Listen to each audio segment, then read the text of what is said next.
Tunataka kujua nani hawa ambao wameteka watu kwa siku 11 mfululizo, kuanzia tarehe 1 mpaka leo karibia watu 15, na jana usiku kuna kijana amechukuliwa tena huko Tabata, akiwemo kiongozi wa juu kabisa wa Chama cha Mapinduzi Humphrey Polepole.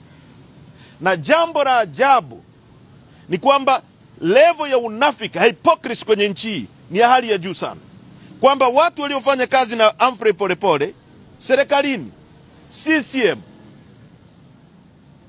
akiwa mkuu wa wilaya, akiwa barozi, hakuna hata mtu mmoja amejitokeza kutaka kujua whereabout ya Humphrey Polepole. Hii ni nchi gani?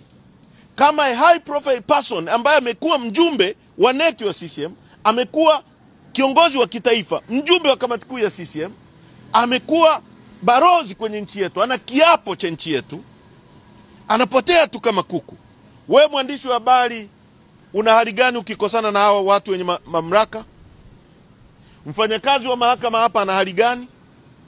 Mwananchi kule kijijini ambaye anaweza akakosana na mtu anayetaka kuchukua shamba lake kwa sababu ameona kuna dhahabu pale, na huyo mtu ana nguvu serikalini, anaweza kuamuru watu akateka, huyo mwananchi ana hali gani? Hatutanyamazia utekaji. Kwa nataka kutumia nyie niwaambie serikali, tunataka tujue hawa watu wanaochukuliwa wako wapi, na wajue kwamba hii nchi haiko in isolation. Haya mambo hayatanyamaziwa na hayataisha hivi hivi. Asanteni sana.